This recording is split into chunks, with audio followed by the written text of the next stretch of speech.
Hello everyone, and welcome back to my channel. It is Fatmata here from Traditionally Inspired Meaningful Art, and I'm so thrilled to have you here on the channel. In our video today, I want to answer some of the questions that you all have left for me. When we first hit 1,000 subscribers, I had asked for questions so I can do a Q&A video and answer some of the things that maybe you all had questions about. Thank you to everyone who did submit a question. Hopefully I captured all of them, but I wanted to spend some time answering those with you today.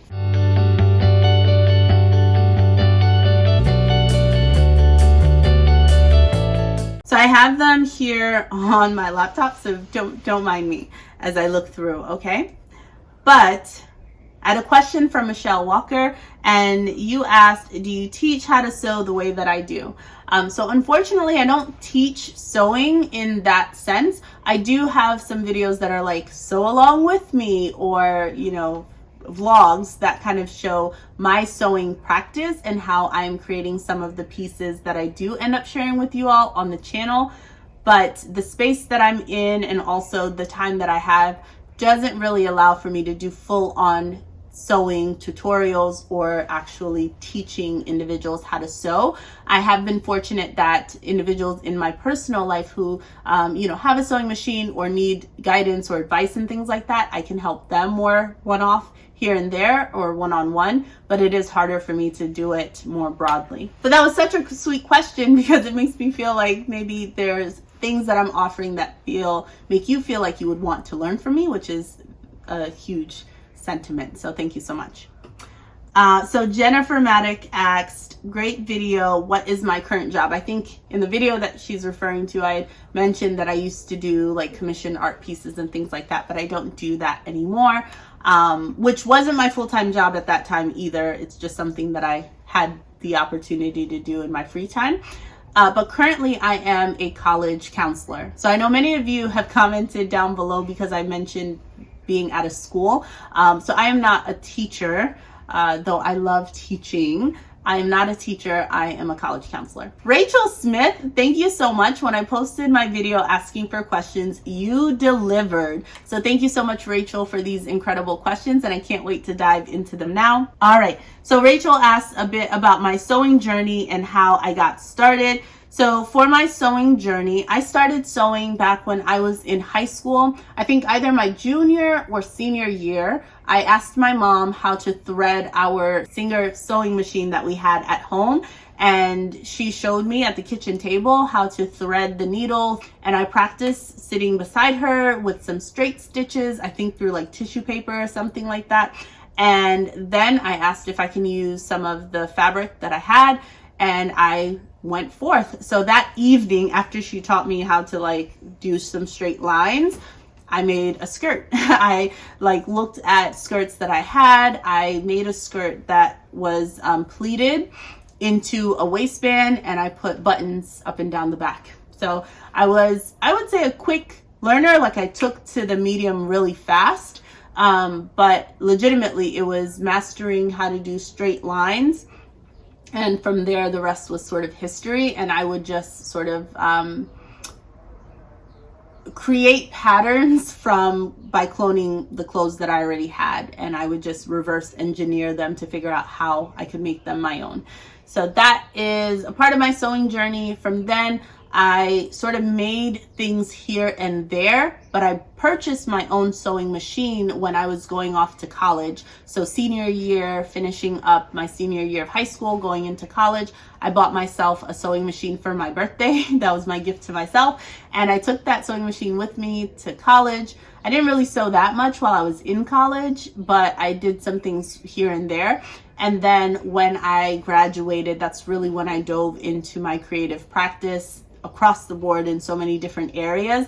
But as folks had special occasions like weddings and other things that I wanted to get super dressed up for, I would make my sister and myself garments to wear to those occasions. And that's what really helped me develop and build up my sewing skills. Yes, so follow up to Rachel's question was there a relative that I picked up sewing from? My mom had a sewing machine in the house, and often she would use it to mend garments or to like hem our curtains or make duvet covers. I don't actually ever remember my mom sewing garments. So I think within our immediate family, I was the one that really picked up on sewing garments, because even now when I walk in and I'm like, I made something, she's really surprised. So I don't think she really sewed garments much. I know that I had a grandpa, like my grandmother's brother, who was a tailor, but I didn't really know him much. He was back home in Guinea, but I heard stories of how he was a very skilled tailor. So I don't know if it's just in the genes with creativity and stuff like that, but yeah, not really a relative that I saw and like interacted with that sewed a lot. What advice do I have for beginning sewists? I say go for it and do it. I would definitely encourage beginning sewists to visit their local thrift stores and find either bedding like sheets, flat sheets and things like that, or hopefully if your thrift store does have garment fabrics, to use that. I think some of the things that hold us back from sewing when we're new to it is that we think we're going to ruin a fabric. We're afraid to move forward with nice materials, or the idea of doing like a toile out of muslin seems like a waste of time and also money with muslins. But if you have a sheet or bedding or something that is inexpensive to you, but also could be wearable if it worked out, then you remove some of that barrier of a high cost, material. And then also it is something that you have motivation to actually complete, because if it does work out, it is wearable. So I love wearable toiles, and I highly encourage that new sewists get inexpensive wearable toiling fabric, if that makes sense. In addition, I think back to some of the things that I made when I was a new sewist myself, and they were probably beyond me. Like I probably had no business trying to make those things. And while I look back at them and some of the insides are worse for wears, I am so proud that I made something that was wearable and beautiful. So I think some of that naivete that you have when you're new to anything does allow you to not be stifled or in a mindset where I can only make a pillowcase or a gathered skirt or a circle skirt, because those are the easy things. Go for the things that you're passionate about making. You might stumble and find some hurdles along the way, but if you're excited about making it, you will have that motivation to actually continue with it. Search for all the YouTube videos that help you figure out whatever step you're currently on, but there's way too many resources out there and tutorials for anyone to feel like something is too above their abilities. You can, of course, take a smart route and find smaller projects that incorporate some of the techniques and skills that you hope to build to ultimately make some of the more advanced things. But I would say go for it. Find inexpensive fabric so that that's not a barrier for you, and don't be afraid to take it slow. Give yourself some grace and pat yourself on the back when you make something, because it is a huge feat to be able to take these swatches of fabric and create garments that you are able to wear. So enjoy the process. What line of work are you in? So I'm a college counselor. All right, so the next question that Rachel had for me was, when is your favorite fabric store going to give you some credit for giving them so much praise? That is so sweet. So I think you're talking about G Street Fabric. It is my ultimate favorite fabric store. I have an entire playlist to prove it, but I love them dearly. I don't know. I should probably mention to them how much I love them. They probably don't even know I exist. And because I haven't really been on Instagram, I don't tag them in any of my makes or all of my praise. So they probably don't even know. I might have to reach out to them this year. You have given me a lot of confidence if you think that they deserve to credit me. I love that. So thank you so much for that. Yeah, Rachel added, so she doesn't live in my area, but she says, if I'm ever there, you have convinced me that I need to stop in. I feel like it would be cool if you had an affiliate link for their store. There are a considerable larger number of quilting stores near her, but relatively few that have garment fabric. That's awesome. Well, thank you so much for that. That is a vote of confidence, and I will absolutely try reaching out to G Street and see if they want to give me an affiliate link. I would not mind, obviously. So they are mowing the lawn outside, and I think I've been trying to talk over it, but I'm very well aware that you probably hear it more. based on where the camera is right now. So I apologize if I've been talking over it and you cannot hear me well. So I love this next question that Rachel asked as well. She says, you seem to have done more self-drafting, then moved to using patterns. Why did you make that switch? And which do you find works best for you? So I love this question, and you are absolutely right. Earlier in my sewing journey, I definitely just self-drafted because I thought that's how you make clothes, like personal clothes. I didn't even think that there existed patterns. I remember in high school, I would see my my best friend's grandma when she would visit up here, and I was at their place, that she would be making my best friend clothes, and she used patterns. But I never put that together. Like, I never sat with her grandma and like watched as she made stuff. I was just like peek over and be like, wow, you're getting like a skirt made, you know? But I didn't know that you could use patterns to make garments. So I started off self-drafting mainly out of, I was naive and I didn't know any better. After I did learn about patterns, I remember I bought a, it's in my Make 9. Hold on, let me grab it. So once I did discover patterns for garments, I had picked up the Simplicity 0597, a blazer pattern of all things, right? So that's why I tell you, like, if you're a beginner sewist, if you're going to follow my lead, I just jumped into the deep end. I had no clue that this was hard. But yeah, I wanted to make a blazer, so I bought this pattern, and I remember cutting out this pattern, seeing all of these triangles, these circles, these numbers and lines, and I was so perplexed. I didn't understand it. I was not using YouTube at that time for sewing inspiration or instruction, and that was back in like 2010, 2011. So I did not know about the sewing community back then. I'm relatively very new to the sewing community as of like 2020. I didn't know any better. So it was so overwhelming for me looking at pattern pieces that I was like, I think whatever I'm doing is best for me, because I don't get it. Like, I don't get what this triangle means and why this circle is here, and do I have to cut all of that? Which number is for me? What am I cutting? I was confused. So I think that had a lot to do with it as to why I just stuck with the self-drafting. Now, as far as why I made the switch now that I'm more educated about paper patterns, the reason why I switched to it is because I had much less time. But after I tested out and made a couple, I was like, wow, this took out so much of the initial guesswork and pattern making that takes a ton of time as well, even if I'm using a basic bodice block, which again, I just looked at YouTube videos and followed along and tried to make one. I didn't find that that always was a good fit, actually. So maybe my bodice blocks were not drafted properly, or I didn't account for the fact that my torso or, you know, my body measurements could be slightly off to whatever bodice block formulation I was being given on YouTube. So all that to say, it's much easier for me to use paper patterns now that I know what I'm doing and that I know what the markings mean after watching enough videos within the sewing community to educate myself on that.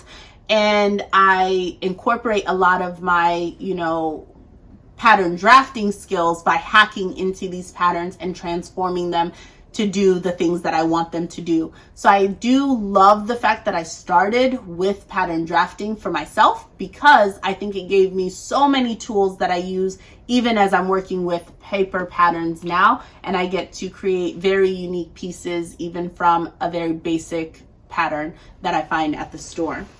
You have amazing questions, Rachel. Like, if you could just be my interviewer for life, I would appreciate that. So the next question that you had for me, what are some things within garment construction you want to get better at? So I would definitely, that's a great question. I would love to get better at fitting myself. I think I make garments that fit. I will start by saying that. But there are certain things that I just allow to be okay because I don't want to dig in deeper. Like, I think my torso, like the length of certain torsos from the basic bodice blocks that some of these patterns are drafted from, is not the same as my torso length. And I am almost certain every single time I make something, I'm like, maybe I should have shortened that by like half an inch maybe. So I want to get better at actually fitting things to my body and taking the time to do so. And I do think that my trouser fitting journey this January proved to me that I am willing to do it if it's something that I deem as worthwhile. So I just have to like put it in my mind that it's worth it and do that. I will also say that, what else is something I love putting in? Fly zips were a thing that scared me. I feel like my trouser fitting journey this January also helped with that, take me out of the fear of it, and also getting to a place where I felt really comfortable putting them in. So that was really good. And I want to get better about matching the right fabrics with the right patterns, but that's not construction. Like I want to make a blazer, which is why I put a blazer in my Make 9. That sort of level of constructing, I think, is something that I don't know if I have the skills to do. I've never tried it, but I cannot wait to give it a go and actually work with all of that. Do a nice welt pocket, that sort of construction. I've never made a welt pocket. So those are the types of things that I'm well on my way to trying out, doing a really crisp lapel and all of that. So I can't wait to make the blazer that's in my Make 9, and hopefully that will allow me to learn a lot of tools that I will then take on with me into other makes as well. What techniques do I feel confident in and enjoy? I love putting in an invisible zip. So this dress right here has an invisible zip, and I love that. So I feel really comfortable putting in invisible zips. I feel good doing French seams now because I've done them in so many garments since 2020. After learning more about French seams, I just fell in love with it. So I love French seaming, and I feel really comfortable and confident making that. I feel good about putting in a fly zip now. I don't know that I would say I like doing it, but I feel confident doing it after making 4 pairs of pants in January. I also think raglan sleeves, I'm like, yeah, give them to me. I got it. And for the most part, like doing buttons, I don't mind. Buttonholes, it really depends on how close to an existing seam in the garment it is. I have noticed that my buttonhole foot really struggles with the feed dogs trying to pull that through and do that. But you can hear all about that in my button poem that I posted this Veda. But yeah, overall, I think once I do something and make myself do it over and over again, I often feel really comfortable with a lot of the techniques that I use in my sewing currently, which that was such a sweet question. It makes me really happy that I do feel that way. Do I sew for my kids and husband? I have not made anything for my husband yet. This is Selfless Sew April 22, and I had no plans in my Selfless Sew April 22 to make him anything just yet. That could change, I don't know, but I have not made him anything. Making men's garments freaks me out a little bit. It shouldn't. I'm sure many of the construction details are the same. But when I look at menswear, I'm like, there seems like there's a bit more work. And also, he has a style of like polos or button-up shirts, like that's his thing. I'm like, I could make him a t-shirt, but like, do I want to spend my valuable time making him a t-shirt? I don't know. I gift him t-shirts when I go on trips all the time, so I will see if there's something I'm so moved to make for him. I had promised him a pair of slacks, like khaki slacks, when I felt guilty about all the fabric I was buying at G Street, and I like picked one out and I was like, hey, would you want something out of this to like cool my conscience? He did say yes, and I guess that is something that I have promised him. I don't know when that will ever see the light of day, but yeah, I hope to make him something one day. And then for my kids, I sew for my daughter all the time-ish, all the time, but I sew for her the most. I mend things for my son, but yeah, I make her things. And then it's like cute clothes. I don't know. I like making little girls' clothes because it's cute. And like if things are a little bit off, I don't know, they fare better as design features than it does on boys' clothing, I feel anyways. I could just be making that up in my mind, but yeah, that's where I am. So I sew for my daughter. I don't really sew for my son or my husband that much. I have shown some of the makes that I've made for my daughter here and there, so I'll try and link some of those videos down below for you if you want to see them too. The next question was, what am I quilting now, or have I shifted back to garments primarily? So yes, I've shifted back to garments primarily. The 2 quilted projects that I did back in December of 2021 were for my best friend and her younger sister, and that was like an asterisk in my sewing journey, just a point that I just needed to dive in because the project was, it felt right to do. So I picked up that skill.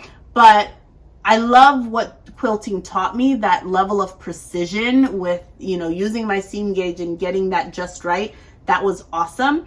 So I am glad that I did it, but I don't know that I'm going to like be a quilter now, if that makes sense. I do see myself making quilts in the future, but it's not my primary thing that I sew. I'm definitely more in the garments range. And then Rachel says that she could keep asking questions, but she'll stop there. I just want thank you so much. Your questions were so awesome and I really enjoyed answering them. So thank you for asking. Tania had asked in a previous video, she would love to know how I juggle sewing so much with work and a family. Tania, listen, if I could get real with you, and I will, because in Veda, I've been sharing a lot. I will say that the statement that rings the most true for me when I'm trying to balance all of this is that you can have it all, just not all at once. So when I'm at my prime at work, there are probably lots of things that are not getting done at home. When I feel like I'm doing a great job as a mom, I'm probably leaving the dishes, or laundry still needs to be done. If I'm sewing a ton and I'm being really productive there, then I'm probably not going on as many walks with my kids. I can have it all, it just probably won't all happen at once. So I don't want to give any false notions that everything's always all gravy, because it's not, and I feel overwhelmed majority of the time. Sometimes, I won't say majority, but I feel overwhelmed a significant portion of the time. So sewing is what I need to do to kind of unwind, relax, exhale, release, and I make time for it. There isn't enough hours in the day. I'm often sleep deprived, and then I get coffee at work, and then I keep it moving.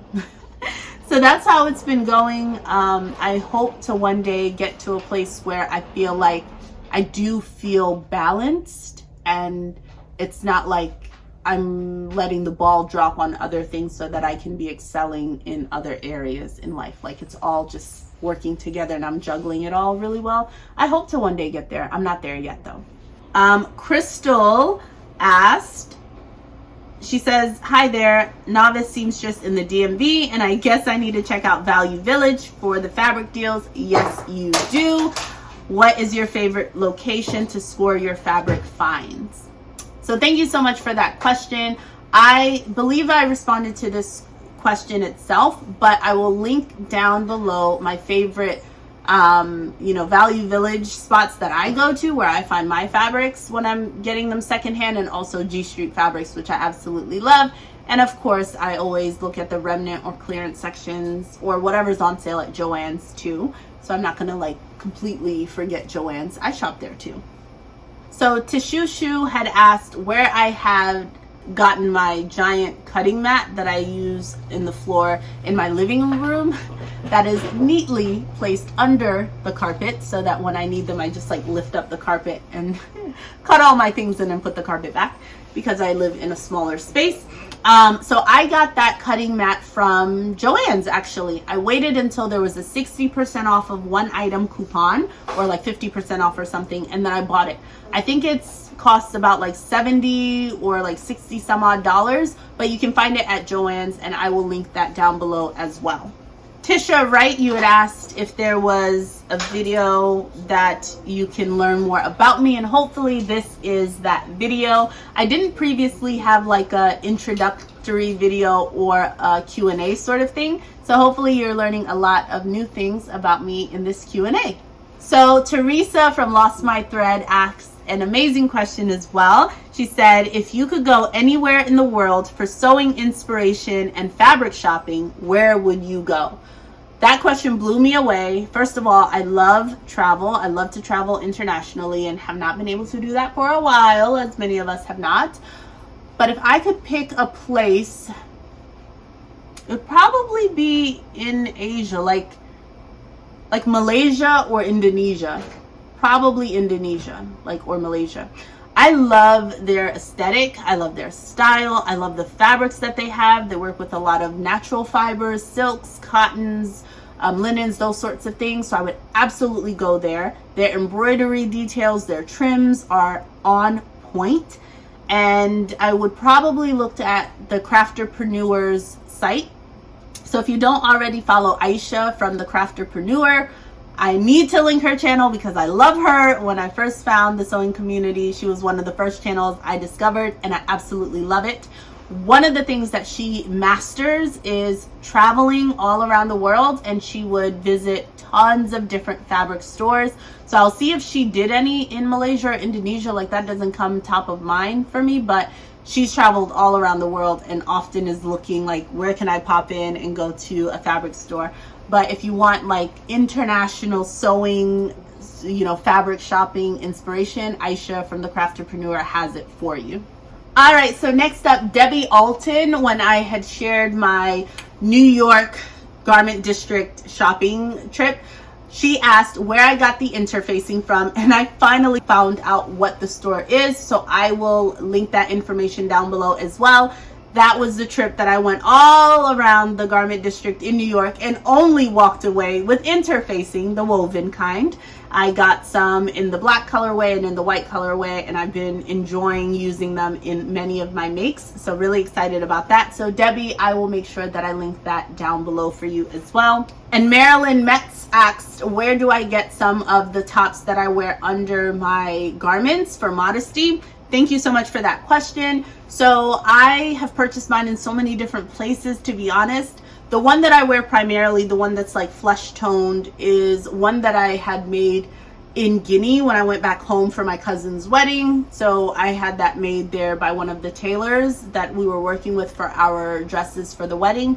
But aside from that, I definitely have collected other ones. Primarily, I just look for really tight fitting brown, tan skin tone colors for myself, shirts that are crew neck or jewel necked. And now that I sew so much more, I have often just been on the lookout for fabrics that match my skin tone or skin color. And then I have the S8982, I think would be one that I would use to make a top that has a crew neckline or a jewel neckline that is made out of jersey, so I could just wear that. I would also say that the Nico top is one that I think would make perfect sort of undershirts for Modesty, because it is form-fitting, and that's what you want if you're going to be layering other things on top of it. And it has a really nice close-fitting neckline as well. So I love those two patterns for it. All right, well, I hope you enjoyed this Q&A, learning a little bit about me, my sewing journey, and all of those other questions. Thank each of you who took the time to ask me a question. That means a lot. And until next time, my friends, stay creative. Bye-bye.